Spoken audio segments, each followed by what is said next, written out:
Okay. So I'll be saying next slide, then you can change. Okay. So Okay. yeah, in today's session, so out of the so many topics in the carbohydrates, we are going to quickly navigate through these 3 topics: digestion, absorption, and transport of carbohydrates, followed by the important topic glycolysis, and then the TCA cycle. Next slide. So before we go with, let us just see what are the functions of carbohydrates. Next slide, please.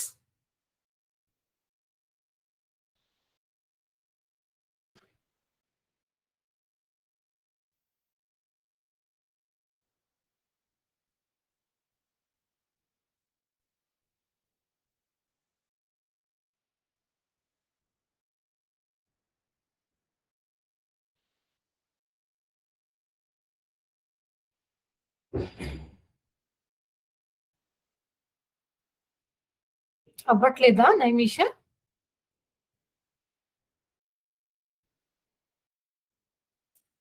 అవుతుంది madam.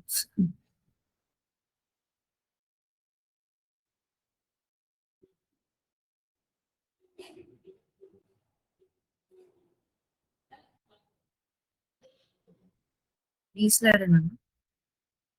Next slide. Functions of carbohydrates. నాకు change అవ్వలేదమ్మా.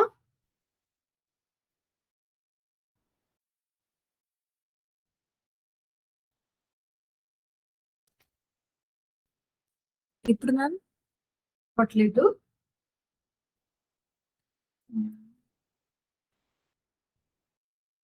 Okay fine, ఈ mode లోనే change చేయండి.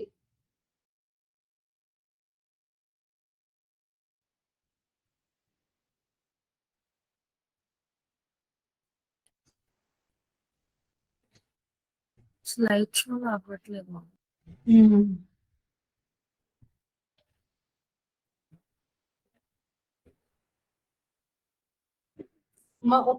Can you just give me 1 more minute, Naimisha? I'll try another way. ఒక్క నిమిషం. Okay.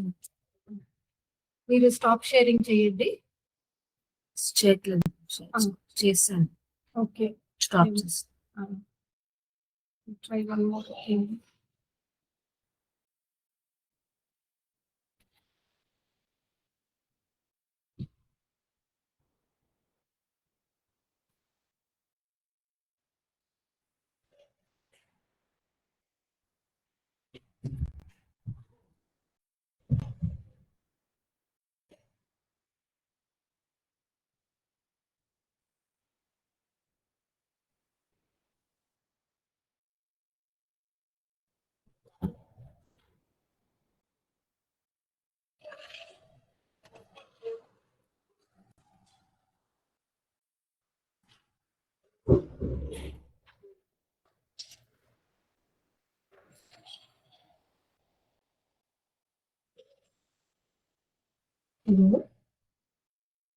Hello, నమస్తే. Chetan.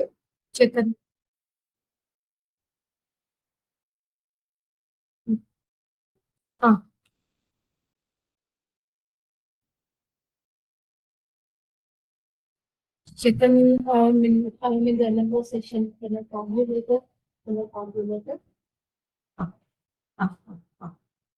Okay. Is it seen now? Yes ma'am. ఇప్పుడు change అవుతుందా? Change చేశారా మ్యామ్? అవ్వట్లేదు. Okay, leave it. ఈ మోడ్ లో ఇప్పుడు కనిపిస్తుంది కదా? ఎస్ మ్యామ్, ఇప్పుడు కనిపిస్తుంది. చేంజ్ అవుతుందా? Yes ma'am, change. Fine. Okay, I'll continue. Okay, so before we proceed further, just let us see. I have highlighted the functions of carbohydrates. Suppose you got some question like describe the functions of carbohydrates, then you can list out these things. They are the main sources of energy, and then they almost the sole source of energy for important tissues like brain cells, RBCs, renal medulla, even the cornea of the eye, etc. And we know each gram of carbohydrate gives 4 kilocalories. And the storage form of energy in plants is starch, and the storage form of carbohydrates in animals is glycogen. And excess carbohydrate, once the tissue needs are fulfilled, because we know that carbohydrates are the main sources of energy. So once that energy source is met with, the excess carbohydrate consumed will get converted into fat and will be stored as stored in the adipose tissue as the reserve fat. And there are also components of nucleic acids and coenzymes, and components of cell membranes and receptor molecules in the form of particularly as glycoproteins and glycolipids. And they also form the structural basis of many organisms, like the cellulose in the plants, exoskeleton in the insects, cell wall of the microorganisms, and in the higher organisms, the mucopolysaccharides. So here, when we see the chemistry of carbohydrates, one important question that can come from carbohydrate chemistry is polysaccharides. So either generally as the polysaccharide question can be asked, or in particular the mucopolysaccharides. That is the glycosaminoglycans, where you have the 5 or 6 types of mucopolysaccharides are there.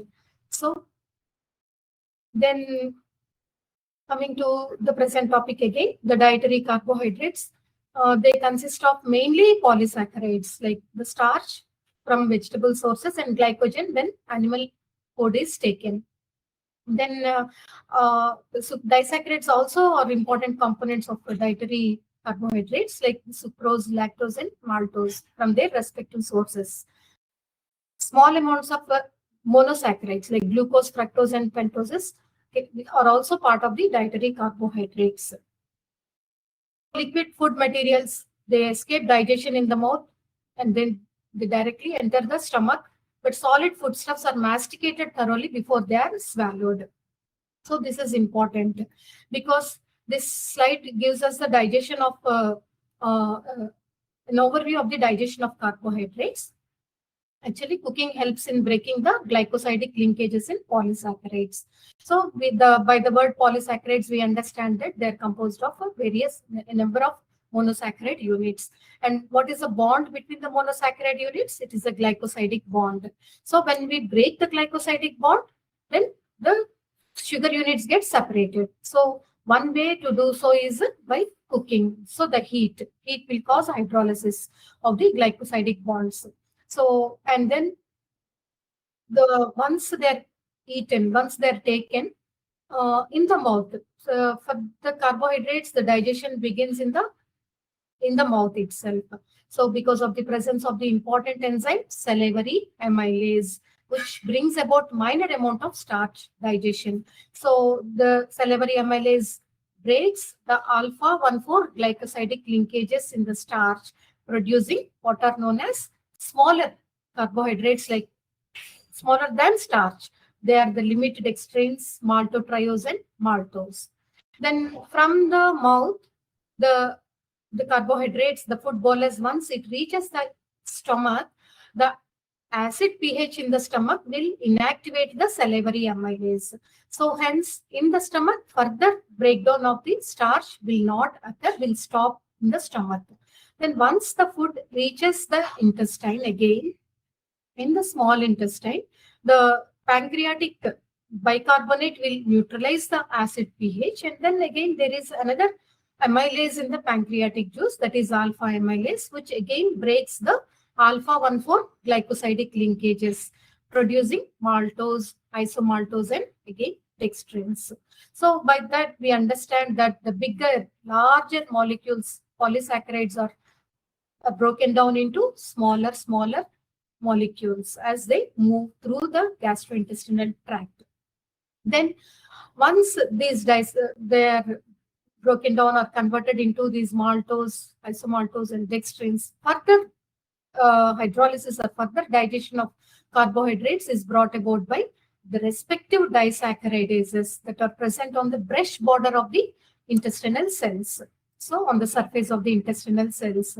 So these respective disaccharadases, like For example, sucrase for sucrose, maltase for maltose, and so on, lactase for lactose. They hydrolyze the disaccharides into their component monosaccharides.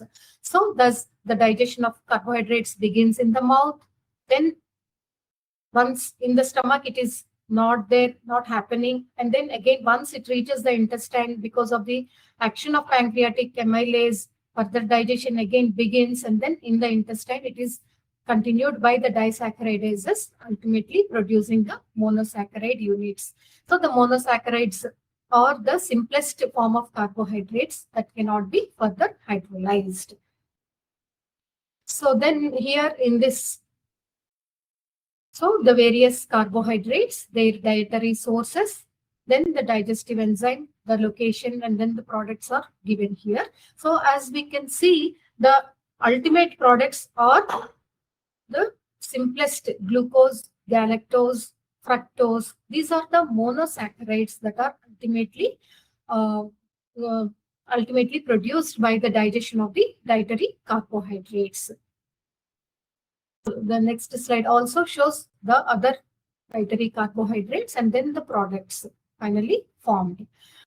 But here, although majority of the dietary carbohydrates are digested, so there are some non-digestible carbohydrates which are obtained from plant foods that are rich in fibrous material. And these are mainly composed of cellulose, hemicellulose, pectins, lignins, and gums. So again, another question is dietary fiber and its importance. It can be asked in the nutrition topic also. So the importance of dietary fiber.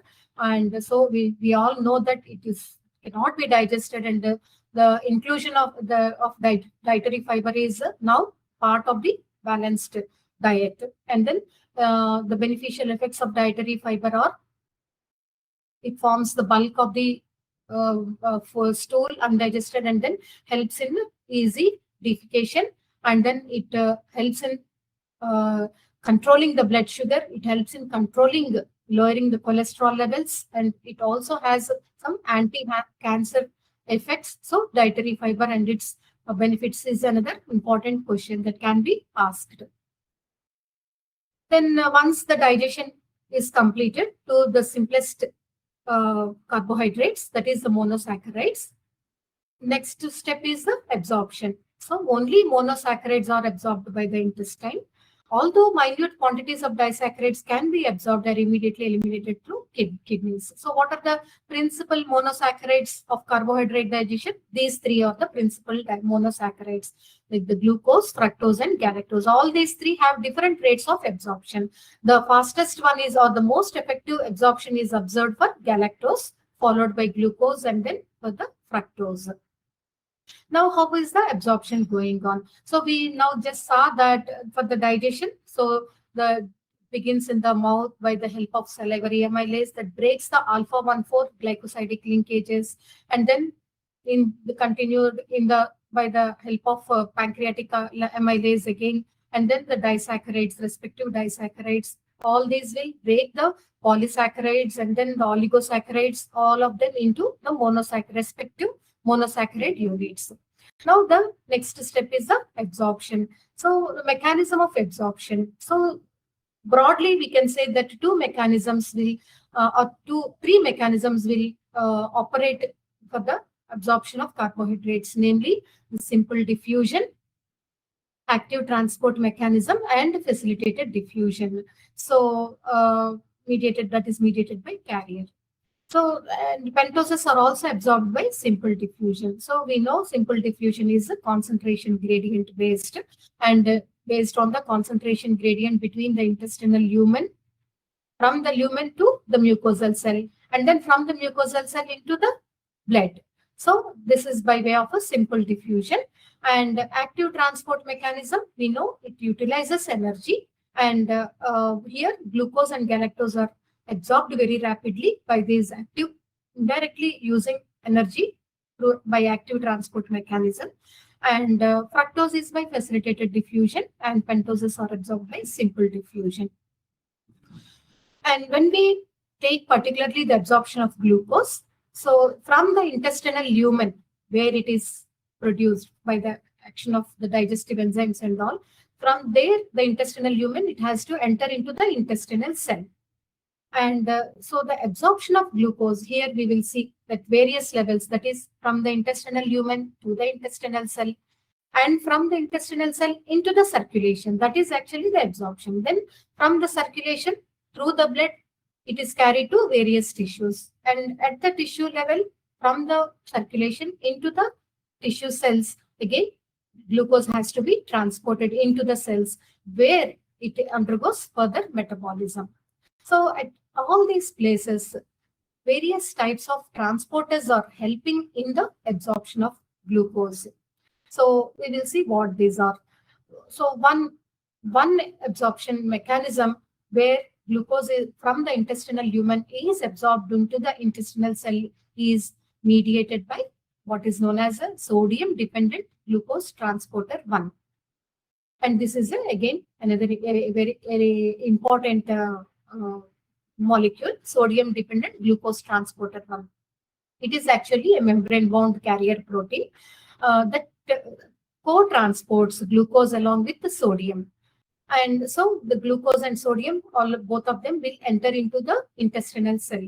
But we know that sodium principally is an extracellular cation. So once glucose, sodium, and along with them water also is entering into the intestinal cell, sodium is later expelled by the help of sodium-potassium pump, which is an active transport mechanism. So the energy that is obtained from the sodium-potassium pump is indirectly used for carrying glucose into the intestinal cell from the lumen. Hence, it uses indirect energy. And there is another sodium-dependent glucose transporter in the kidney that is called sodium glucose transporter 2. So so by now the glucose from the lumen has entered into the intestinal cell. So the next step is from the intestinal cell, it has to enter the bloodstream. Here, the mechanism is a uniport facilitated diffusion. So we know facilitated diffusion is brought about by the help of carrier proteins. And the mechanism explained is by ping pong mechanism, which we have learned in the cell membrane topic, the various so explain the various transport mechanisms across the cell membrane. There we will discuss the facilitated diffusion, which is carrier mediated, and the mechanism is ping pong mechanism. So here also say the same. But then the transporter here that is performing is a different one. It is a glucose transporter 2, which has a high Km for glucose. So we know that Km is what is this Km? It indicates the affinity of the glucose, or the affinity of the transporter to its substrate, that is the glucose. So little detail we will see here, but quickly only. Glucose is polar and it cannot diffuse through the lipid bilayer of the cell membrane. Hence, it requires the help of transporters, which are transmembrane proteins. So the absorption of glucose from the lumen into the intestinal cell is by what we have seen now. So the sodium dependent glucose co-transport mechanism, which is a secondary active transport because it utilizes energy indirectly. So it is sodium dependent glucose transporter, where you can see here both sodium and glucose are being transported from the lumen into the cytosol of the intestinal cell. So once both of them enter, again sodium will go back into the lumen, into the exterior space. So this transporter does not directly utilize ATP to transport the glucose, but they depend on the sodium concentration that is generated by the sodium potassium ATPase, which we have discussed previously. Then the significance of the importance of the sodium glucose transporter is the common treatment for diarrhea we know is the oral rehydration solution, or ORS, or oral rehydration fluid, which contains glucose, sodium in required concentrations as recommended by the WHO or any standard international organization. So why the glucose and sodium have to be included together while treating for loss of fluids in the using oral rehydration fluid? The principle here is the presence of glucose in the oral rehydration fluid will allow the uptake of sodium by this co-transport mechanism. So, and then the glucose and sodium will again pull water also into the cells. So, thus replenishing the sodium, body's sodium as well as the water during dehydration conditions. So that's the sodium glucose transporters have this importance that this mechanism is used for treating the diarrheas using oral dehydration fluid. Then and another type of transporter we have seen is carrying glucose from the intestinal cells into the bloodstream. So this is a glucose transporter type 2, which is a uniport. That means it will carry only glucose in one direction and facilitated using carrier mediated. So we can see once glucose is bound to the carrier binding site on the carrier, so the carrier will open towards the other side and then releasing the glucose molecule. Here it is from the intestinal cells into the bloodstream. So by the transporter changing its direction, this is called the ping pong mechanism. And this is not dependent on sodium. Here it is a uniport system. The significance of glucose transporter too. So this has a high Km and low affinity towards glucose. And hence, because it has a low affinity, as indicated by its high Km, it can bind to glucose and transport glucose only when the glucose concentration is high. That means when will be the glucose concentration or when will be the blood sugar levels will be high? Only in the after feeding, that is in the well-fed state. So in the well-fed state, glucose is taken up by the liver and is deposited as glycogen, and then here the glucose transporter 2 will play a role. And this mechanism will also enable the pancreas to monitor the glucose level and adjust the rate of insulin secretion. So that's the significance. So here, so we can see the intestinal absorption. So where from the intestinal lumen into the cell, the sodium glucose transporter, that is sodium and glucose together being transported. And then from the intestinal lumen into the blood, the glucose transporter 2 is playing the role in the transportation of glucose from the epithelial cell into the blood. Now, once the glucose is in the blood, we have seen the next step is transporting glucose from the blood into the tissue cells. So, glucose outside the cell is transported into the cell by the help of another transporter protein, which is known as glucose transporter 4. So, this transports glucose into the cells. And this, what is the importance or what is the significance of glucose transporter 4? So this GLUT4 is under the control of insulin, whereas other glucose transporters are not under the control of insulin. And whenever there is the blood glucose levels are increasing, so we know pancreas will, in a normal person, pancreas will sense the rising blood glucose levels and responds by releasing insulin. So the insulin, which has a control over the glucose transporter, will induce glucose transporter 4 molecules to move that are present intracellularly. They induces them to move to the cell membrane, thus helping in the glucose uptake into the cells. So thereby pushing the glucose from the circulation into the cells. That is how the insulin helps. That is one way by which insulin helps in lowering the blood glucose. It increases or it stimulates the glucose uptake by the cells. So here we can see once insulin binds to its receptors, how is insulin secreted? Insulin is released by the pancreas. When will pancreas secrete insulin? When the blood glucose levels are increasing. When blood glucose levels will increase once food is taken. So once food is taken, digestion happens. Digestion is always followed by absorption. So that means blood glucose is entering the blood and then starts rising in the blood. So once blood glucose levels are rising, it is sensed by the pancreas and the beta cells will release insulin. And then insulin will bind to its receptor And then the next sequence of reactions will be brought. One of them is pushing the glucose transporter that is present inside the cell onto the cell surface. And then we know now that glucose transporter will help in taking up glucose from the blood into the cells. So glucose transporter 4 will allow glucose to enter the cell. So that is how, so here we understand how insulin is helping in lowering the blood glucose. This is one way, right? Enhancing the uptake of glucose.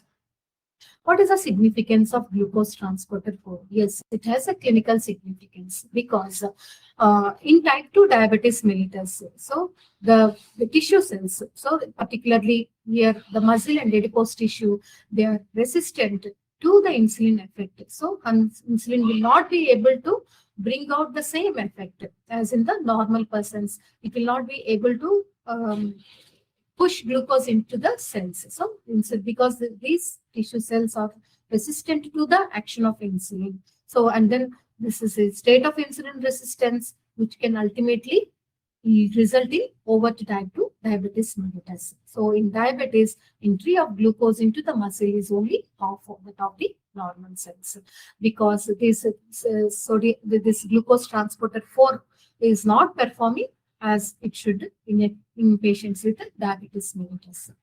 And here also, and even in normal persons, we can see that during exercise, because muscle requires more glucose, so muscle accounts for 80% of body's glucose utilization.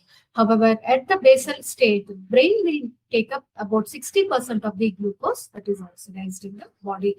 So this is how it will happen, and all this is because brought about by GLUT4 transporters. So here again, we have an overview of all these transporter mechanisms. Sodium dependent glucose transporter, that is sodium and glucose co-transport occurring at the luminal side, and glucose transporter 2 at the vascular side, that is from the intestinal cell into the blood. And then once through the blood, it reaches the cells, GLUT4 will transport glucose from the blood into the cells. So this is how glucose is ultimately reaching the cells. Now, once glucose reaches the cells,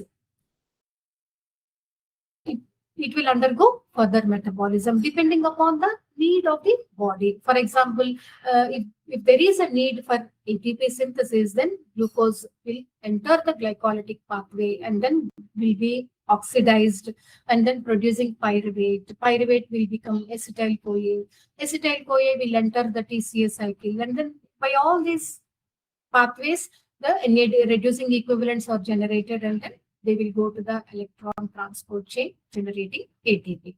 So suppose the body energy needs are met with now glucose, no need of glucose to enter the glycolytic pathway, then it will take another pathway, that is storage. So it will get converted to glycogen reserve, that is the carbohydrate reserve in the animals, and then be stored in the tissues. If even excess, more than that glucose carbohydrates are utilized, then the excess acetyl-CoA that is produced out of the glycolytic pathway, then it will enter the lipid synthesis. So, and then be stored as the first fatty acids will be synthesized from the acetyl-CoA. The fatty acid will then combine with the glycerol, forming triacyl glycerol. Then triacyl glycerol will be stored in the adipose tissue. So as and causing obesity. So hence excess carbohydrate can become fat. So that is how it is undergoing, depending upon the need of the tissues. So here we are seeing major glucose transporters. Actually, so many number of glucose transporters have been identified. Here we are just seeing only the major transporters. So we know sodium glucose transporter that is present in the intestinal epithelia and the renal tubules operates by way of secondary active transport mechanism. And then the other, you can see the GLUT1, 2, 3, 4 are mentioned here as major glucose transporters. They are acting by facilitated diffusion mechanism. And then GLUT4, among these, so if we see which of these glucose transporters are sensitive to insulin, we see that GLUT4 is sensitive to insulin action. So which pushes, so by the action of insulin, and by involving glucose from the blood is pushed into these tissue cells.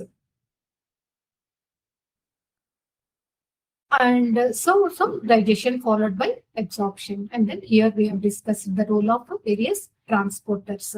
Then abnormalities of carbohydrate digestion. So in any type of abnormality can occur. For example, if sucrase is deficient, then sucrose cannot be digested properly. Similarly, disaccharide deficiency, respective disaccharide deficiency also can result in their in impaired digestion.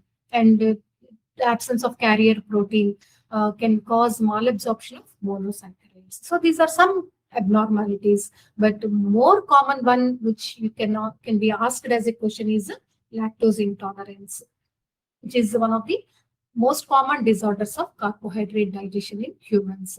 And what is the defect here? The defect is the enzyme lactase that digests lactose. So lactase is a beta-galactosidase, which will break lactose into its two monosaccharides. We know lactose is a disaccharide, the combination of glucose and galactose. So by breaking the bond between the two, lactase will convert lactose into glucose and galactose. But in some persons, the lactase enzyme is defective or deficient. Hence, they cannot digest lactose. Hence, these affected individuals will have the symptoms of diarrhea, flatulence, abdominal cramps, abdominal distension. So these are the common symptoms and signs that are seen in affected individuals. And this lactose intolerance can be either primary. Primary means usually it is congenital, or secondary, that is acquired. For example, acquired can be like following a severe diarrheal episode where the loss of brush border. We have seen these disaccharidases are present on the surface, brush border enzymes. So any temporary loss of that brush border can result in the lactase deficiency and causing acquired lactose intolerance. Then what is the management? So it is avoiding, first is restriction of milk and dairy products till the symptoms subside, and then or till the person recovers. And consumption of curd or yogurt can be recommended because the curd or yogurt will convert lactose into lactic acid. That is one reason. Another reason is even the formation of curd will involve the presence of bacilli, lactobacillus, which has some lactase enzyme, so that can convert lactose to that can digest lactose. Similarly, yeast preparations will also have some lactase enzyme, hence they can be consumed.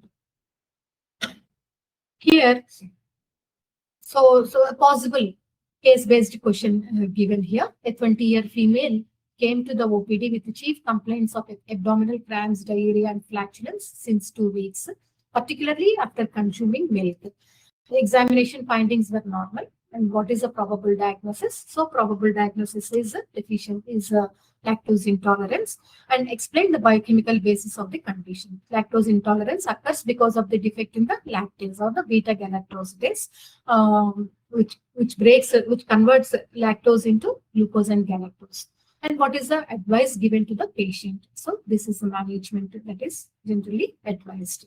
So these are some example questions I have given here. So you may be given a case scenario. So here the clue can be particularly after consuming milk, and then the symptoms like cramps, diarrhea, flatulence.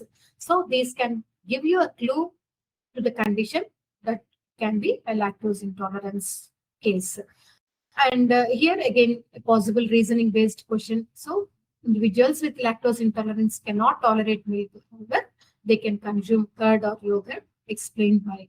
So here we have just discussed the reason, because curd contains lactobacillus bacteria, lactobacilli, which can convert, digest lactose, and or they can also convert lactose to lactic acid. So thus preventing the accumulation of lactose. So once lactose is not digested properly, it remains so because it is osmotically active. It pulls in water, forms bulk of the stool, and then it can cause diarrheal episodes, and then pain, and then flatulence also can be because of the malabsorption of of the lactose, improper digestion of lactose.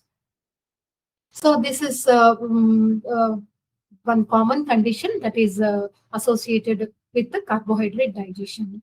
Then coming to the topic glycolysis. So this I'm not going to explain you the steps of glycolysis. We are just going to go through the key points of glycolysis only. Up to here, is it okay, dear students? Can I just have your feedback?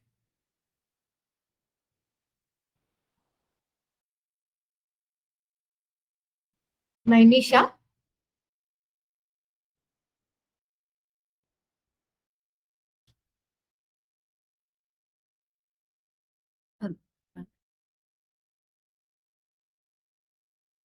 Ma'am వాళ్ళు react అయ్యారు ma'am thumbs up. ఓకేనా, అర్థమవుతుందా?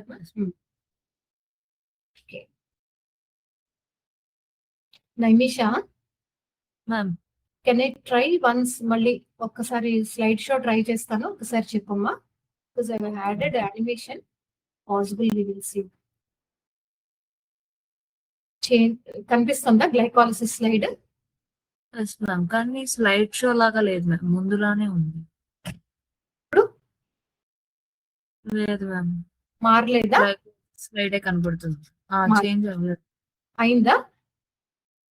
అవ్వలేదు ma'am. అవ్వట్లేదు. Okay.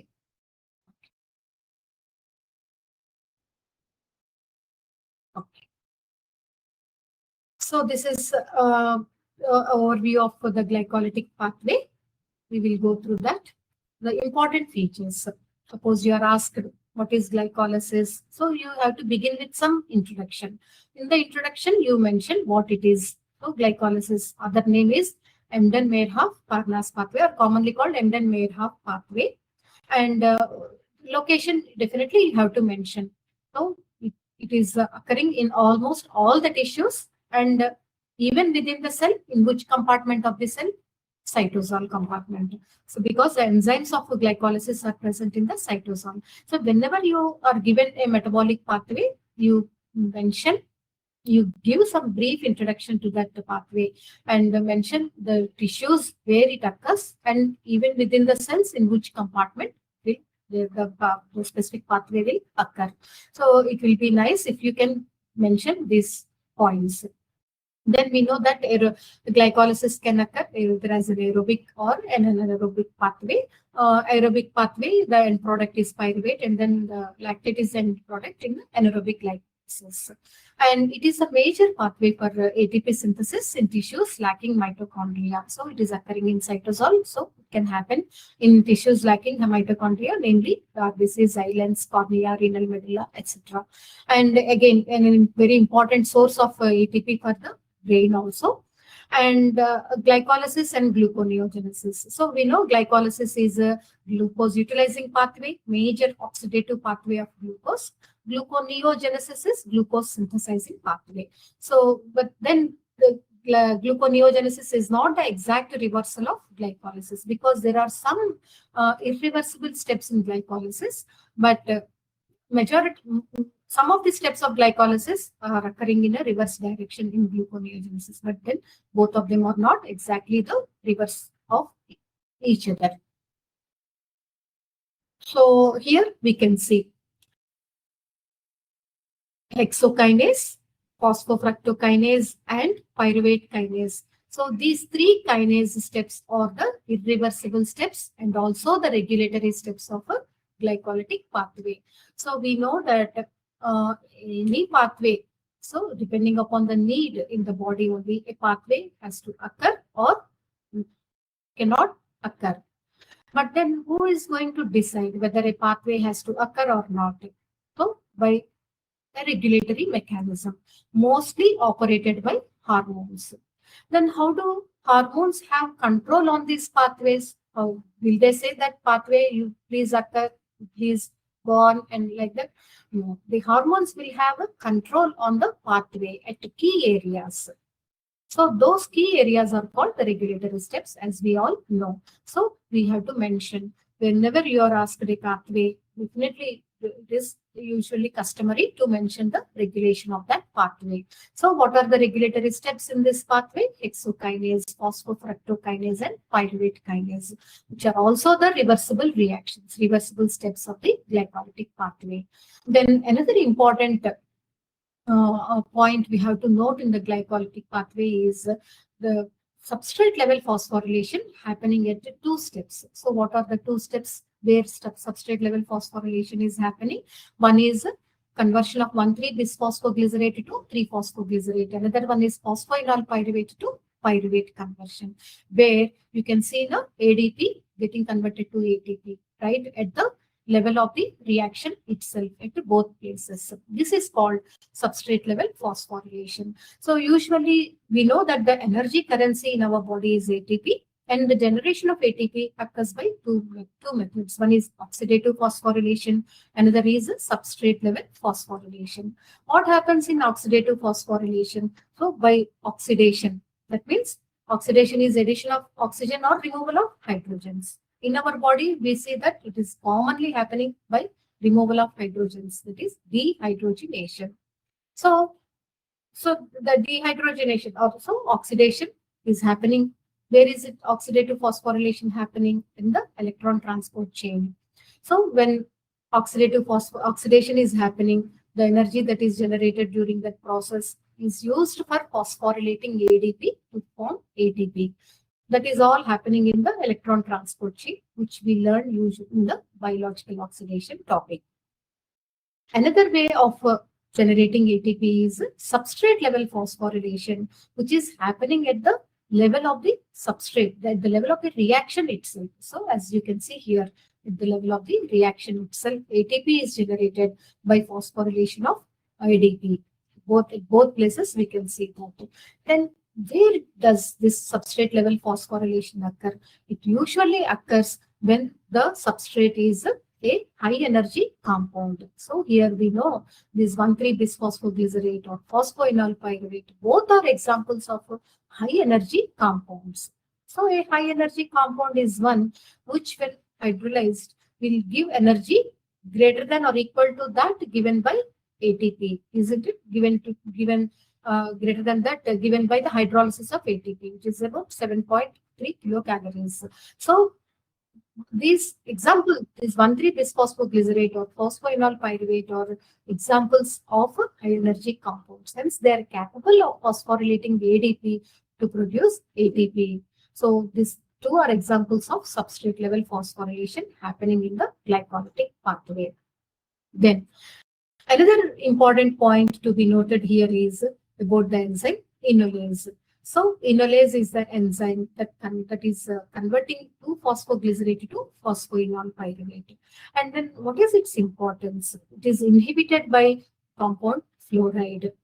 So and what is its clinical application? So this enolase enzyme being inhibited by fluoride, sodium fluoride is used as an additive when we are measuring blood glucose levels in a person. What will happen? Suppose you want to measure glucose in a person.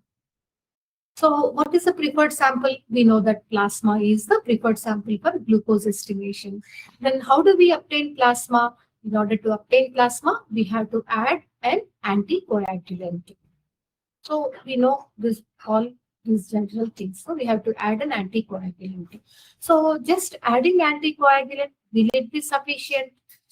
Okay, it helps in preventing blood clotting and obtaining plasma to measure blood glucose levels. But here one point we have to remember is even after removed from the body, the cells in the sample will be viable for some time and they will undergo glycolysis, utilizing the glucose present in the sample. So what will happen if you if there is a time lapse between the time of sample collection and the sample analysis, so with passing time, glucose will be utilized by glycolysis, and then once you measure glucose after some time, the value will be low when compared to what is present at the time of sample collection. That means glucose will be falling because of the undergoing glycolytic pathway even after in in vitro condition, means even after blood is collected. In order to stop the glycolysis from occurring and in order to prevent the blood glucose from lowering, we have to add an anti-glycolytic agent to the blood collection tube along with anticoagulant. So that anti-glycolytic is sodium fluoride. Then how does it prevent glycolysis? So we have just seen the fluoride will inhibit enolase enzyme. How does it inhibit enolase enzyme? Here, enolase, we see that it requires magnesium as a cofactor. So when we add fluoride, fluoride will bind with the magnesium, forming magnesium fluoride and taking away magnesium. And once this cofactor is not there, enolase cannot function properly. And then this step will be inhibited. And then once this accumulates, this will inhibit the previous step, this will inhibit the, so that is how the glycolysis is inhibited. Hence, while collecting sample for glucose estimation using plasma, the additive or the blood collection tube should be added with a combination of an anticoagulant and anti-glycolytic. So the anti-glycolytic is sodium fluoride.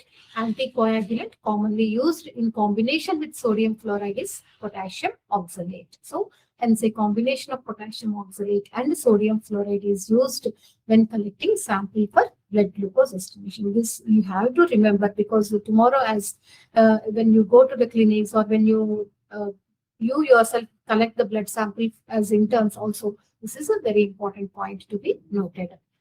So that's the clinical application. So these are some important points. And then here we see that the end product of aerobic glycolysis is pyruvate. And then in anaerobic condition, pyruvate gets converted to lactate. So the enzyme is lactate dehydrogenase. That means, so by removing hydrogens from lactate, pyruvate can be formed, or by adding hydrogens to pyruvate, lactate can be formed. So the hydrogens are donated by NADH coming from this glyceraldehyde 3-phosphate dehydrogenase step. Why we have to look at this step? This point is to understand the energetics, because we know that the energy coming from aerobic glycolysis is different from energy coming from anaerobic glycolysis, and that difference is because of this step. Okay, so we will see how it is. So energetics of glycolysis under aerobic condition. So one is the glyceraldehyde 3-phosphate dehydrogenase step giving one NADH, and then so this NADH will enter the electron transport chain. So we know that. So actually glycolysis is oxidation of glucose. As you see, you can see the removal of hydrogens from the intermediates of glucose. So who is taking the hydrogens? The hydrogens cannot be released into the environment because they will change the pH. So there must be somebody accompanying the enzyme dehydrogenase who can take the hydrogens. So they are called coenzymes. And then here one of the common coenzymes is NAD. So the NAD, by taking the hydrogens removed by dehydrogenase from this glyceraldehyde 3-phosphate, so this gets reduced to NADH and H. We know that oxidation reduction reactions are coupled. So when one is getting oxidized simultaneously, another one will get reduced. So this NADH is formed. This we call a reducing equivalent. Now then NADH has to hand over the hydrogens to somebody. It has to also release the hydrogens. So it will then go to the electron transport chain.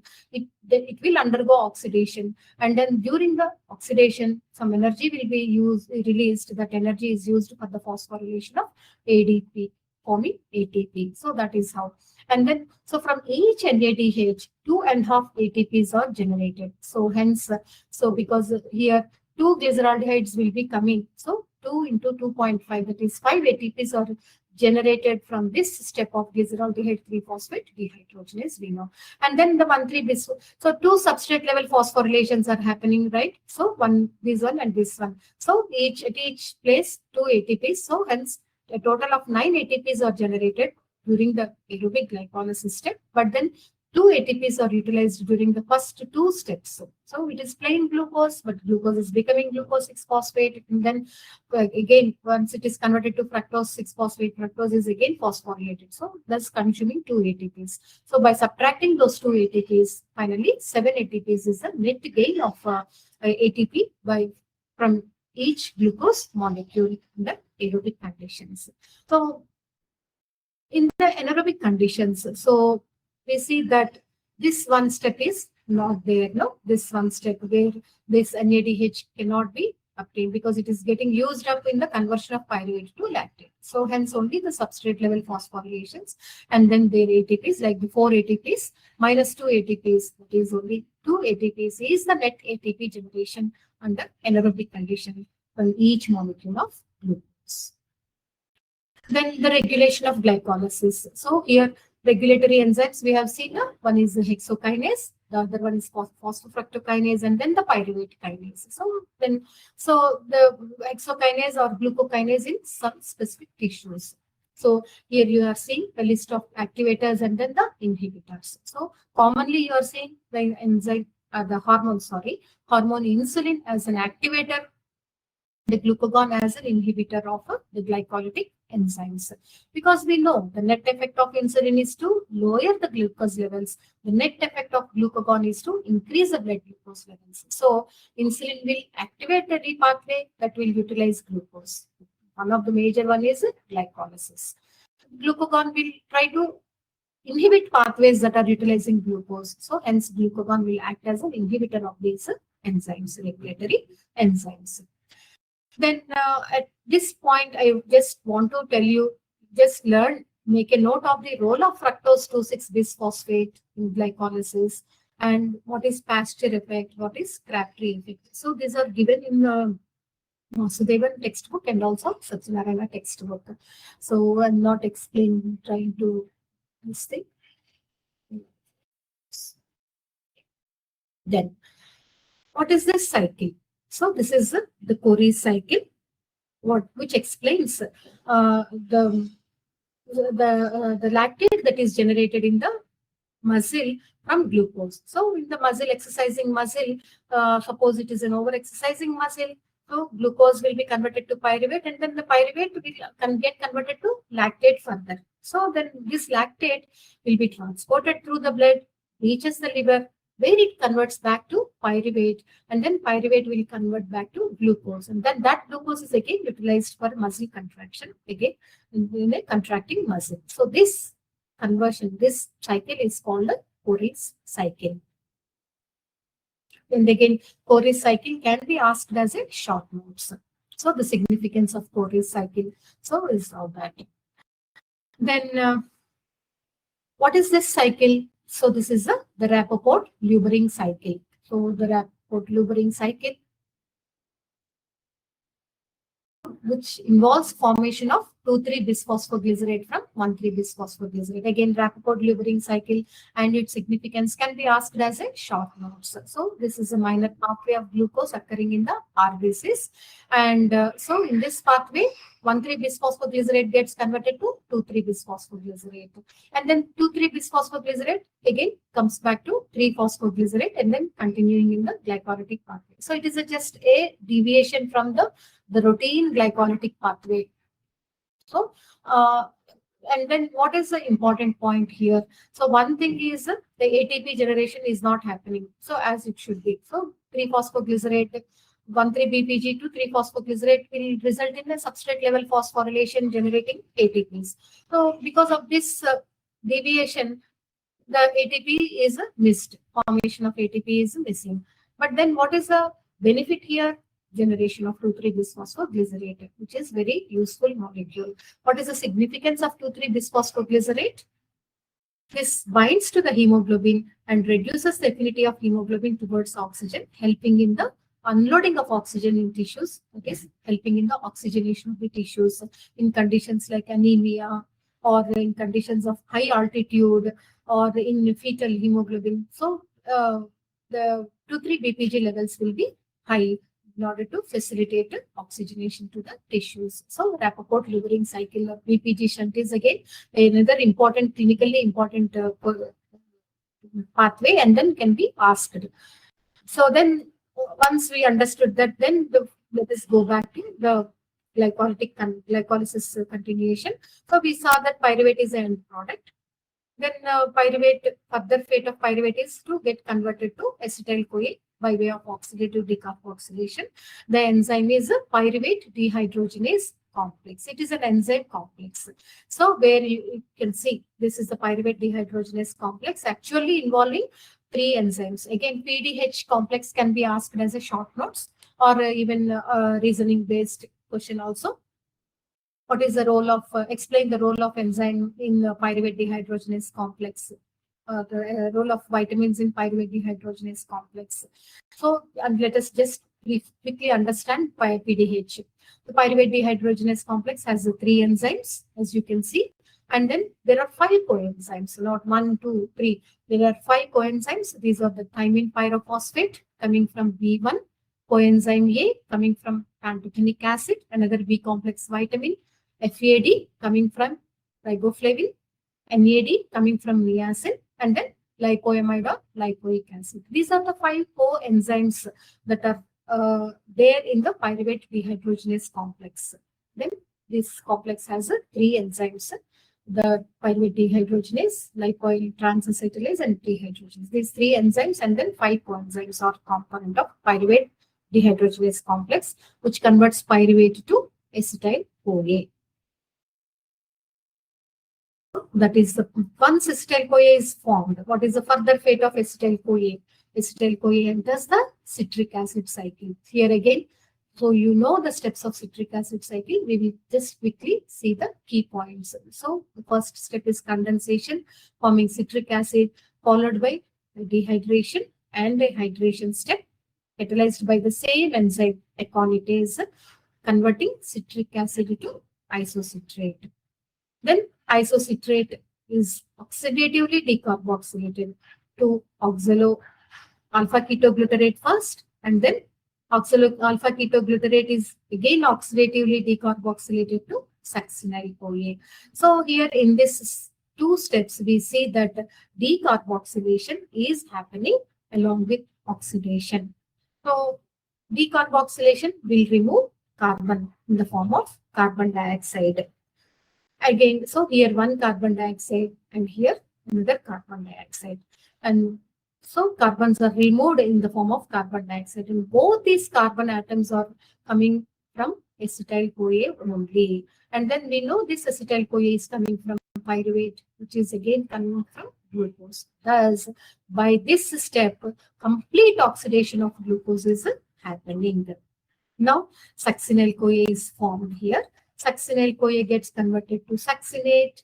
Here, substrate level phosphorylation, because succinyl-CoA is another high energy compound. Hence, it is capable of phosphorylating GDP to GTP. So, GTP is equivalent to ATP. So, hence, this is considered as a substrate level phosphorylation step. Now, succinate will undergo again oxidation by dehydrogenation and to form fumarate. But then here the hydrogen acceptor is FAD, which gets converted to FADH2. Then fumarate by hydration step converts to malate. Malate by again another oxidation by dehydrogenation by the enzyme malate dehydrogenase gets converted to oxaloacetate, which is again is ready for condensing with another acetyl-CoA molecule to continue the cycle again. So these are the steps of the citric acid cycle. So let us see what is the importance of citric acid cycle. So the other name for citric acid cycle is Krebs cycle or tricarboxylic acid cycle. Krebs cycle by the name of it, the scientist who has invented that, who has discovered that, because tricarboxylic acids are formed in the cycle, it is also called TCA cycle or tricarboxylic acid cycle. And where is it occurring? It is occurring inside the cell in the mitochondrial matrix. Glycolysis is occurring in the cytosol compartment. This is happening in the mitochondrial matrix, close to the electron transport chain, because and this is the final common oxidative pathway of carbohydrates, lipids, protein metabolisms. So, and then it is also the major source of ATP in the body, and citric acid cycle is considered as an amphibolic pathway because it involves formation of molecules, compounds, and then the compounds leaving the pathway and getting broken down. So it is both catabolic and anabolic. Hence, it is considered as an amphibolic pathway. And here again, one reasoning based question can be asked: why TCA cycle is called an amphibolic pathway? The TCA cycle is an amphibolic pathway. Justify. So you have to. This is how it can be explained. And anaplerotic reactions are there. That means so the intermediates of TCA cycle, they are leaving the pathway for other pathways, entering another pathways, and then they have to be replenished in order to continue the TCA cycle. So many anaplerotic reactions will replenish the intermediates of TCA cycle. So they are associated with the TCA cycle. And the ATP generating step. So how much is the energy? So from each acetyl-CoA we are seeing here. So the NADH is coming from 3 steps. So 2.5 ATPs from each NADH. And we have seen one substrate level phosphorylation step. So 1 ATP there. And one FADH2 involved or reaction, dehydrogenation reaction. So from each FADH2, 1.5 ATPs. So a total of 10 ATPs are generated from each acetyl-CoA molecule. Okay, so this is the ATP generation from each acetyl-CoA from TCA cycle. Now, when we see energy from one molecule of glucose under aerobic conditions, that means we have just seen that complete oxidation of glucose is happening in the TCA cycle by the removal of 2 carbons coming from acetyl-CoA. Isn't it? So then, hence, the complete oxidation of glucose by glycolytic and TCA cycle will generate how many ATPs we will see. So from glycolysis, we have seen that it is 7 ATPs. And then the pyruvate to acetyl-CoA oxidative decarboxylation. So NADH is generated whenever we are saying oxidation. So NADH is coming, and NADH goes to the respiratory chain, forming again 5 ATPs, because each glucose will give rise to 2 pyruvate. Because glucose is a 6-carbon compound, pyruvate is a 3-carbon compound. Then in the TCA cycle, we have just seen that 10 ATPs are coming from each acetyl-CoA, but then there are 2 acetyl-CoA. Hence, 20 ATPs are generated in the citric acid cycle. So hence 7 plus 5 plus 20. So 7 from aerobic glycolysis, 5 from the link reaction, 20 from the TCA cycle. So 32 is the net generation of ATP from complete oxidation of one glucose molecule.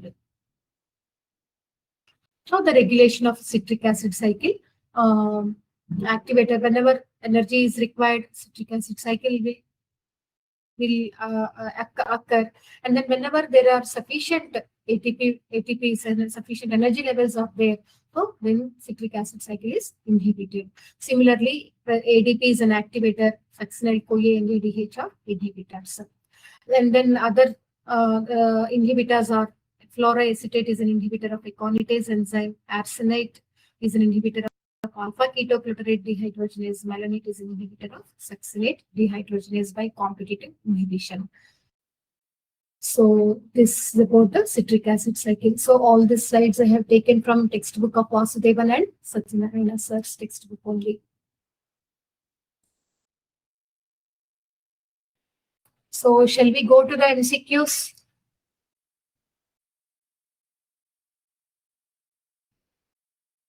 Do you want me to present the MCQs?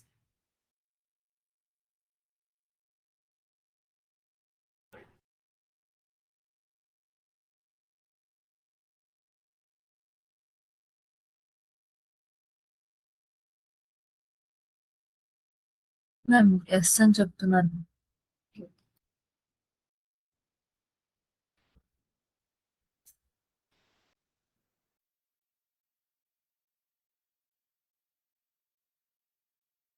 Okay. దీనికి ఇది ఉంటే బాగుంటుందమ్మా, slide show ఉంటే బాగుంటుంది. Because answers నేను slide షోలో పెట్టాను. ఇది stop చేసి అది స్టార్ట్ చేయాలా sharing? Yes ma'am. Okay.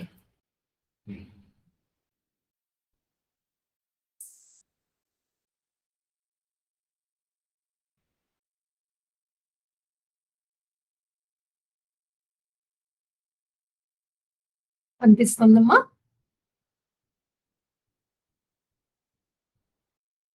Yes ma'am. సరే ఇది పెట్టి చూస్తాను. వస్తుందా? ఎస్ మ్యామ్, ఇప్పుడు వస్తుంది మ్యామ్. చేంజ్ అయిందా? Yes ma'am. Okay okay. So నాకు వెంటనే చెప్పమ్మా if it is not changing. Okay ma'am. మళ్ళీ మామూలుకి వెళ్ళిపోతాను. అదే okay. So dear students, here I have just put some questions covering most of the topic. Now we have discussed the 3 topics only, na? The TCA cycle, then glycolysis, and then the digestion and absorption of carbohydrates. So let us just go through some questions that I have prepared. NADPH is generated by which of the following enzymes? So make a note, it is not NADH, NADPH. Naimisha, can they can give their answers in the chat. Can you just tell me? Yes ma'am. 1 or 2 students have answered also. Then I will show the answer. Anybody answered? No ma'am. Not yet. So let's show the answer. NADPH. The answer is B ma'am. Okay. So the answer is glucose 6-phosphate dehydrogenase, which is an enzyme of the HMP shunt pathway. Okay, NADPH. Shall we go to the next one? Gluconeogenesis is decreased by glucagon, epinephrine, glucocorticoids, insulin.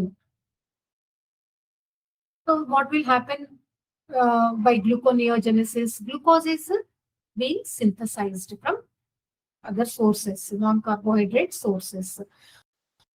So that means gluconeogenesis, glucose levels are being decreased. So which hormone will function to decrease glucose levels?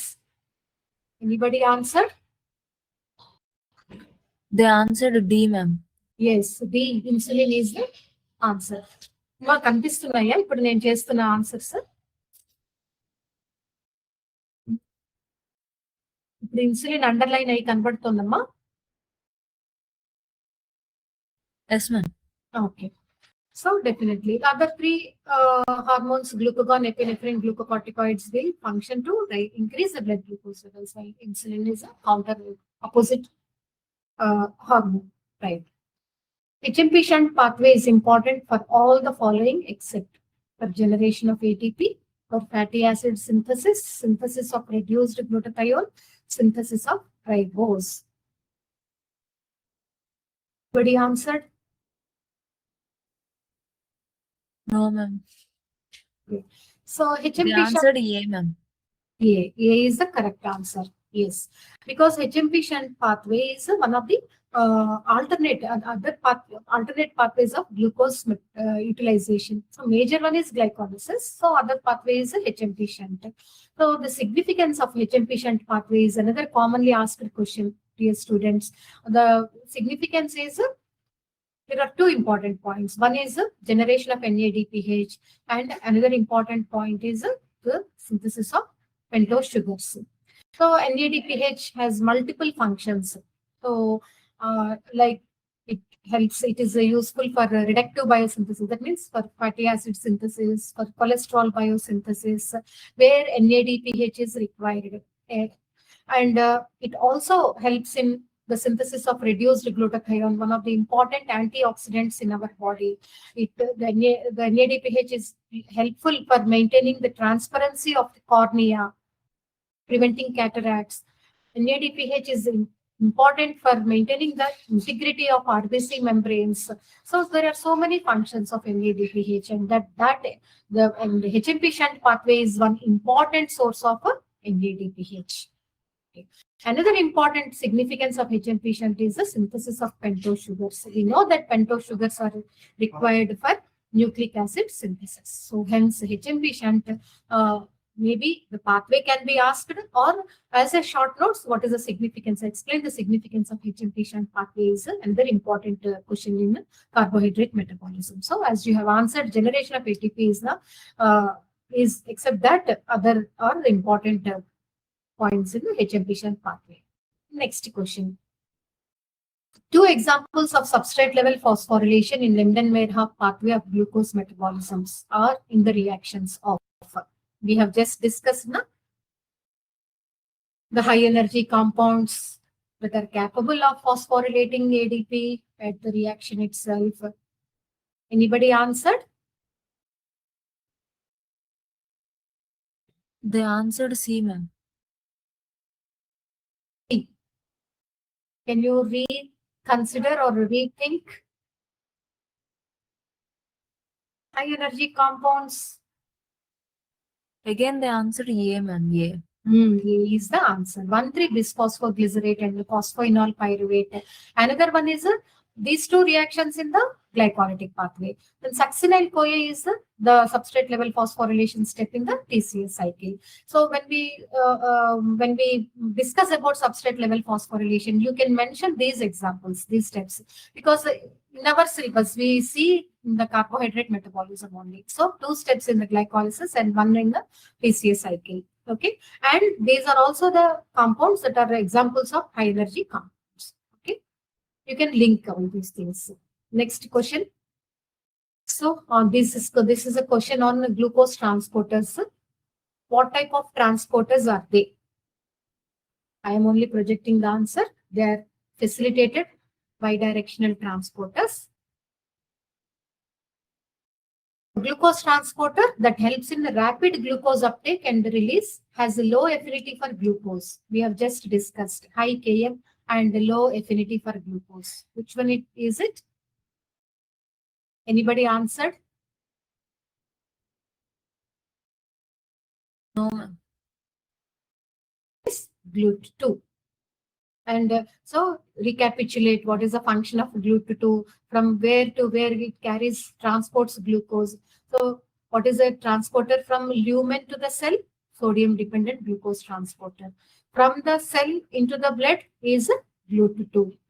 From the blood circulation inside to the cells is GLUT4, which is INS. So we will see GLUT that has insulin dependent glucose uptake. Everybody answered?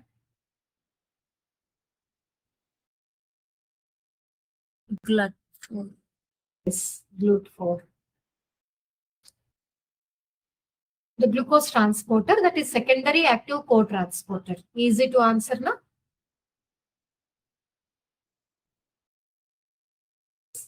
Sodium dependent glucose transporter 1. So no, don't forget to mention 1 because 2 is there in the kidneys. The glucose transporter that transports glucose and fructose.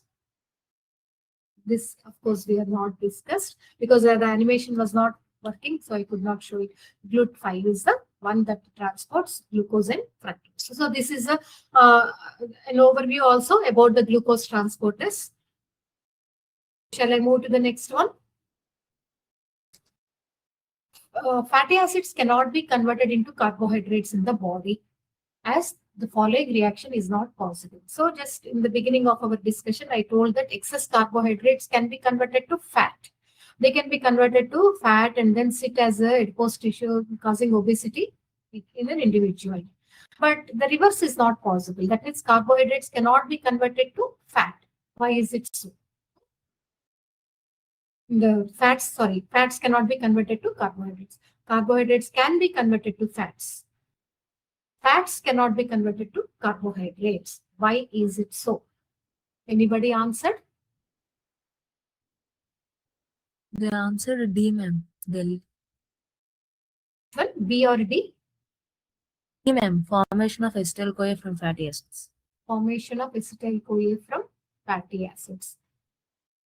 Acetyl-CoA can be formed from fatty acids. No, fatty acid on oxidation will give acetyl-CoA only. Even chain fatty acids on beta oxidation, they break, releasing each Each time one acetyl-CoA. So acetyl-CoA can form from fatty acids. So The here answer option B, ma'am. option B, fructose 1,6-bisphosphate to fructose. How does it relate to this question? Fructose 1,6-bisphosphate to fructose 6-phosphate. So shall I give you a clue? It is with the link reaction. The clue is the link reaction. What is the link reaction? Link reaction is a conversion of a pyruvate to acetyl-CoA by oxidative phosphorylation. And that is an irreversible reaction.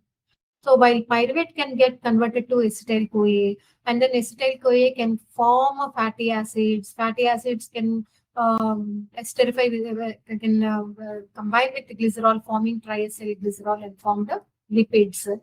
The reverse is not possible. Means pyruvate can form acetyl-CoA, but acetyl-CoA cannot form pyruvate. So hence the answer is transformation of acetyl-CoA to pyruvate is not possible. Hence, fatty acids cannot be converted to carbohydrates. I hope you understood. So the link reaction you can see is an irreversible reaction where pyruvate is converting to acetyl-CoA, but the reverse is not possible. Hence, acetyl-CoA that is coming from lipids cannot form pyruvate. So pyruvate is a substrate for gluconeogenesis, right? So hence, because pyruvate cannot be formed, so one major substrate for gluconeogenesis is not able to be formed from acetyl-CoA. Hence, so this is a reason why one reason why fatty acids cannot be converted to carbohydrates. Now, just see these enzymes: pyruvate carboxylase, phosphoenol pyruvate carboxykinase, fructose 1,6-bisphosphatase or diphosphatase, glucose 6-phosphatase. Now let us see. Identify the set of enzymes. Name the reactions of each enzymes. So I will only show it for you. These are the rate-limiting enzymes of gluconeogenesis. So we have just discussed it now. Gluconeogenesis is not an exact reversal of glycolysis. There are some irreversible reactions in glycolysis. Those irreversible reactions are bypassed, circumvented with the help of these 4 enzymes. So these are the 4 rate limiting or the key enzymes of gluconeogenesis. Suppose if you are asked about gluconeogenesis, suppose you are asked what are the substrates of gluconeogenesis. So remember there are 4 substrates. What are they? Lactate, pyruvate. Lactate and pyruvate together you can say. And another substrate is glycerol. Another substrate is glucogenic amino acids. Another one is propionyl-CoA. So these are the 4 ones. So 2 P's and 2 G's. So pyruvate, lactate and propionyl-CoA, glycerol and glucogenic amino acids. There are 4 substrates for gluconeogenesis and there are 4 rate limiting enzymes for gluconeogenesis. The 4 rate limiting enzymes are pyruvate carboxylase, PC, PEPCK, phosphoenol pyruvate carboxykinase. And then once you go up the glycolysis, fructose 1,6-bisphosphate is broken down by fructose 1,6-diphosphatase. Once glucose 6-phosphate is formed, glucose 6-phosphate is broken down by glucose 6-phosphatase. So these are the 4 rate limiting enzymes that convert this reaction, these substrates to these products. Pyruvate carboxylate converts pyruvate to oxaloacetate. PEPCK converts oxaloacetate to phosphoenol pyruvate. And then these 2 will bring out these 2 reactions. So what I want to stress upon is that these are the 4 rate limiting enzymes of gluconeogenesis. Whenever you are asked to write about gluconeogenesis, mention the substrates. Mention what is the definition of glucose. What is gluconeogenesis? What is its importance? Means when it has to occur. So whenever there is a decrease in glucose, then all the sources have to come to maintain blood glucose levels. Then what are the substrates for gluconeogenesis? Just I told you 2 P's and 2 G's you can mention. And what are the important enzymes? And then what are their reactions?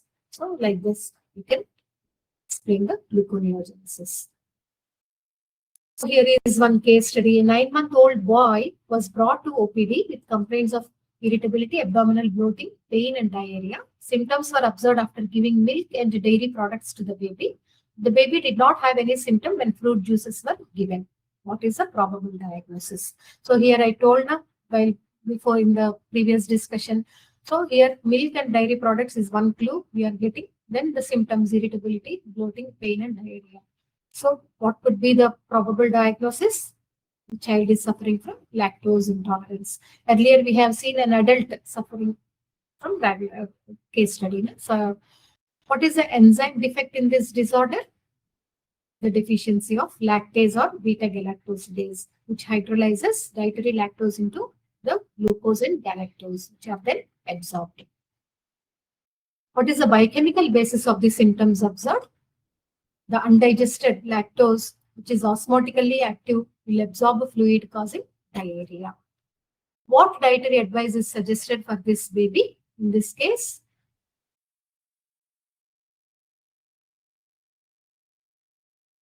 parents are advised to avoid lactose and galactose in the diet of the baby. Then symptoms subside. So hence again, this is a case of lactose intolerance in a baby.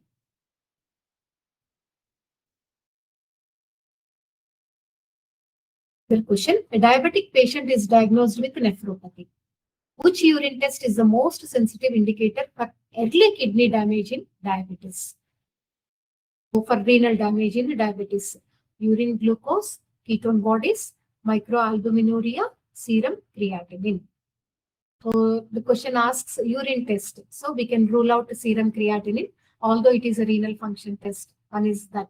Then can anybody answer among the three which one is the most sensitive indicator? Although you don't know directly the answer, you can just use your logic and tell. They answered serum creatinine. They answered serum creatinine only. It is a urine test we are asking in the question.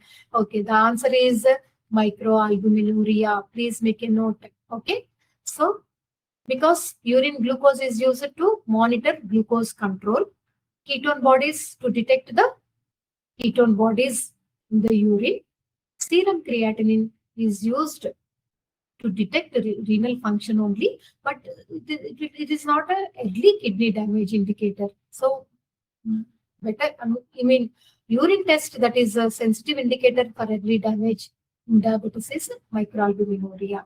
But then definitely serum creatinine is used as an indicator of renal function test. But here it is asked as a urine test. So microalbuminuria is the answer of this question. Deficiency of the enzyme glucose 6-phosphate dehydrogenase causes. Ready?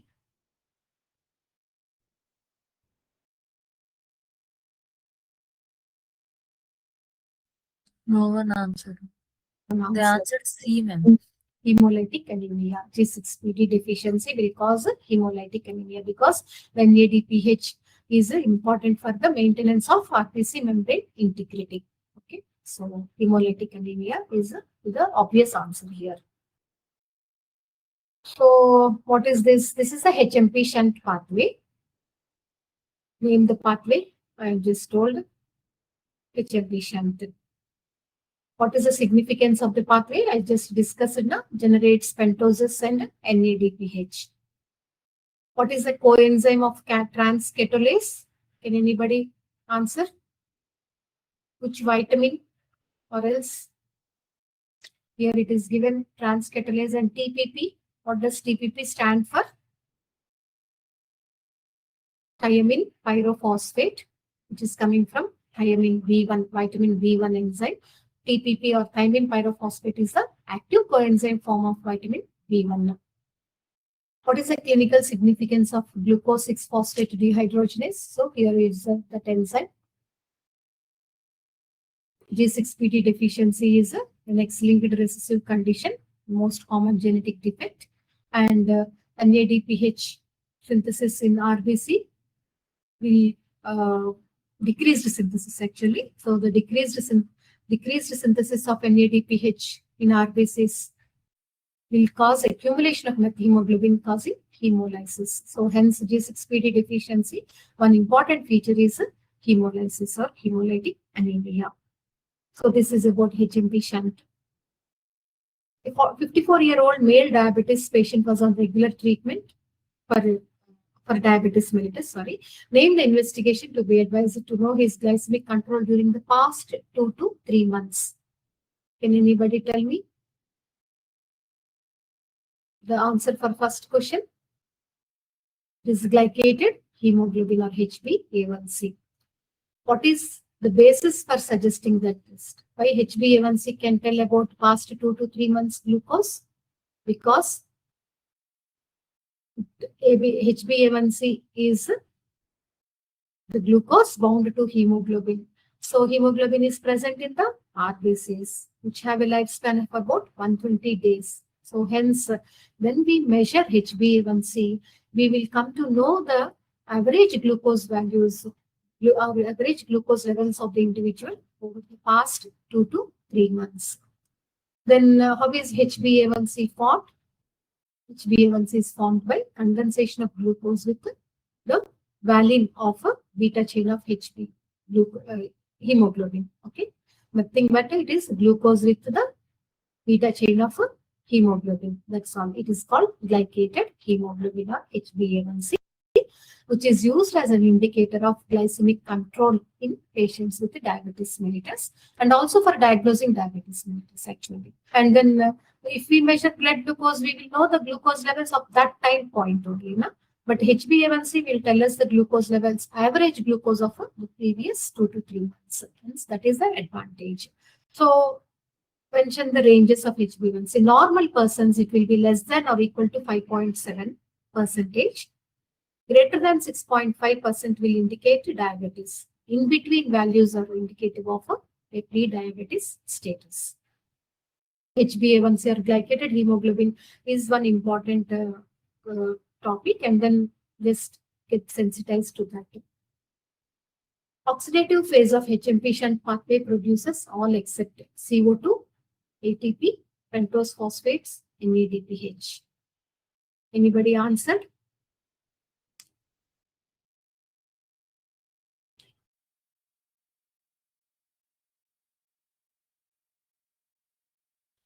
They answered B, ma'am. ATP. B is the correct answer. ATP. So it is ATP is the answer. I am a multi-enzyme complex. I perform 3 enzyme activities. I catalyze an irreversible reaction. I require 5 coenzymes. Who am I? Can anybody tell it? We have just discussed it. Multi-enzyme complex, 3 enzyme activities, 5 coenzymes. The reaction is irreversible.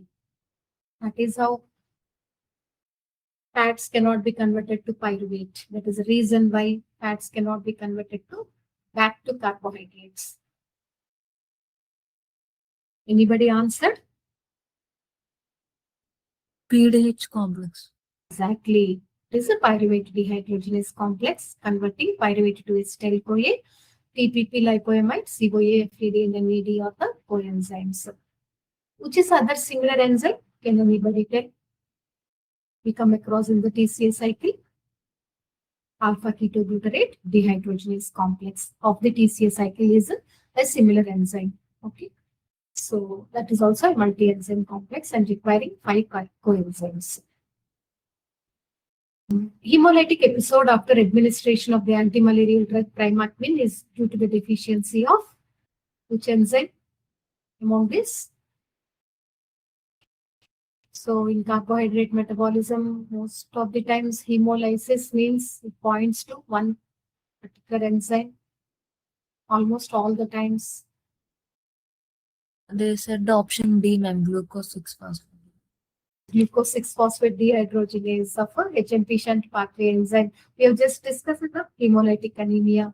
And it is precipitated by some drugs like anti-malarial drug Primatmin. So in patients with deficient glucose 6-phosphate dehydrogenase, one should be careful while prescribing this drug Primatmin because it will precipitate the hemolytic episode.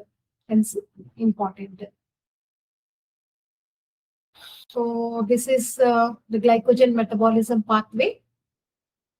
And I'm just showing the glycogen storage disorders, the enzymes. Just we will see the glycogen synthase type 1. This it is a type 1. Type 1 glycogen storage disorder is because of the deficiency of glucose 6-phosphatase. Debranching enzyme will cause the deficiency. Which type? Type 3 glycogen storage disorder. Branching enzyme type 4. Type 5 glycogen phosphorylase. 4 and 6. The 5 and 6. 5 is liver, 6 is muscle. So metabolism and hepatic glycogen phosphorylase will cause these two types of glycogen storage disorder. So another question from carbohydrate metabolism is Von-Gierke's disease is a commonly asked, one of the commonly asked questions. If it is a short notes question, the glycogen storage disorder. So just learn it is glucose 6-phosphatase deficiency, and then so one of the glycogen storage disorders is type 1 GSD, and then also the what are the features? So hypoglycemia, hyperuricemia, then lactic acidosis. These are the features. So you have to mention those features. Then a question about 2,3-bisphosphoglycerate. What is the pathway involved? So we know it is a Rappaport-Lubrin cycle. Where does the pathway occur? The erythrocytes are RPC. What is the significance of 2,3-BPG? It reversibly binds with HB and decreases its affinity for oxygen. Mention some causes for increased 2,3-BPG: high altitude, obstructive airway disease, or anemia, fetal hemoglobin. So these are some causes for increased 2,3-bisphosphoglycerate.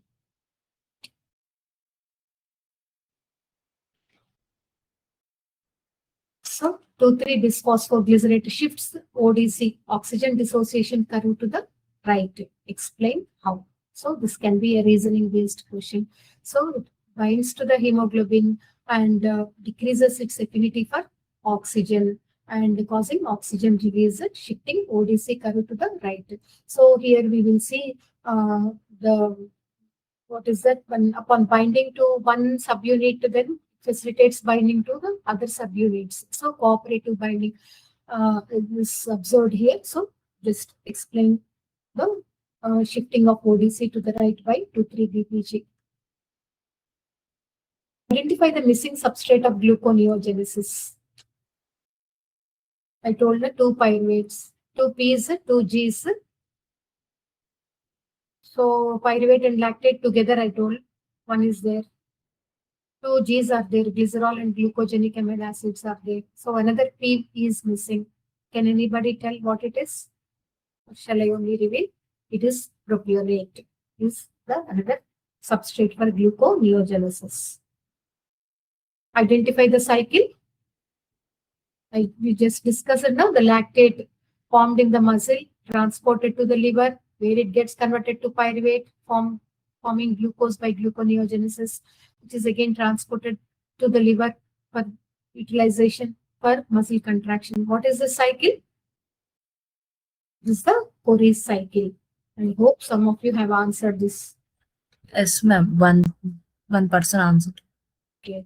So transketolase activity is decreased in the deficiency of. We just saw now which vitamin is required for transketolase activity.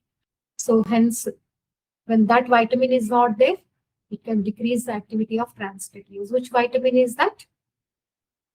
It is vitamin B1 or thiamine. We just saw now transketolase requires the vitamin B1 as a thiamine pyrophosphate, the coenzyme, active coenzyme form. Thiamine pyrophosphate. Hence, when in cases of in the deficiency of thiamine, there can be decreased transketolase activity. Stored mainly in muscle and liver as granules in the cytosol. Liver form mainly functions to maintain blood glucose. Muscle form meet its ATP requirements when required. What is it? Can anybody answer? It is a storage. Clue is a storage form of carbohydrate. because first sentence itself is saying that now it is stored. And major tissues are muscle and liver. Anybody answered? They answered B1, ma'am. B1. It is a glycogen, mainly muscle and liver. The storage form of carbohydrate. We saw during the first discussion points of discussion, our discussion today. Starch and glycogen are the stored form of carbohydrate. Starch is a plant vegetable storage form. Glycogen is the storage form in animals. So it is stored in the cytosol of the tissues. Major tissues that are storing glycogen are muscle and liver. But there is a difference. So although why do we store something to use it at a later time, no, whenever we require it? So like that. So the glycogen is stored. It is a reserve form of carbohydrate. But then there is these are the major tissues that store glycogen in our body. But then while the liver will function to release glucose. So by glycogenolysis, it will release glucose to maintain blood glucose levels. But muscle, what will it do? It will serve its own purpose. So whatever glucose 6-phosphate is coming from glycogenolysis in the muscle, it utilizes it for its own ATP requirements during contraction, because muscle requires ATP. No? So instead of depending on other during shortage of glucose, so it will generate its own energy source from glycogen. But then liver will help to maintain blood glucose levels. So the glycogen stored in the liver helps to maintain blood glucose, while the glycogen in the muscle will be utilized by the muscle itself for its own requirements. So that is the difference between those two storage forms. But then both of them store glycogen. Both of them are major tissues storing glycogen. So I think this is the last question. Fructose 2,6-bisphosphate. So I told her during the glycolysis, role of fructose 2,6-bisphosphate. This stimulates glycolysis by activating one enzyme, which is a phosphofructokinase 1. So this is again can be asked as a question. I saw it in one of the MCQs, so I have noted it down. Fructose 2,6-bisphosphate stimulates glycolysis by activating the enzyme phosphofructokinase 1 of a glycolysis. I think these are the questions. Hope the session was useful for you. If you can kindly give your key feedback, so I can plan my next session accordingly.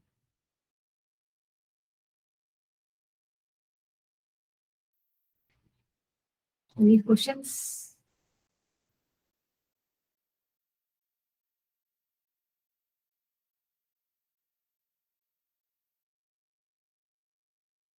Some of you have answered.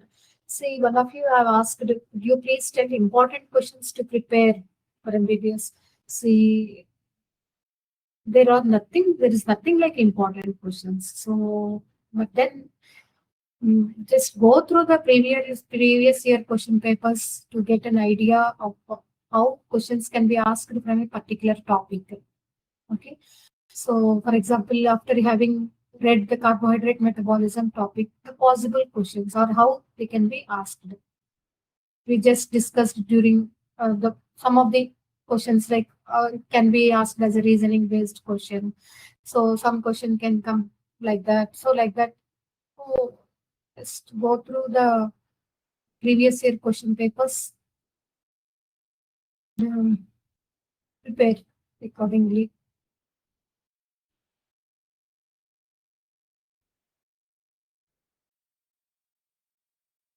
Anything else? Same question again. So can we close the session? Yes, ma'am. Okay. Thank you, ma'am. We extend our heartfelt gratitude, Dr. Kiranmayi madam, for an insightful and enriching session. Thank you, madam, for your valuable time and guidance. We also thank all the participants for your presence and active participation. Upcoming session is tomorrow at 6 o'clock p.m. The faculty is Dr. Madhavi Madam, Professor of Biochemistry and ACSR Nellore. The topics are lipid metabolism, includes cholesterol and lipoprotein metabolism, fatty acid oxidation, ketogenesis and ketone bodies. We look forward to your active participation in the upcoming sessions of the 15-day rapid revision series. Thank you. Thank you, madam.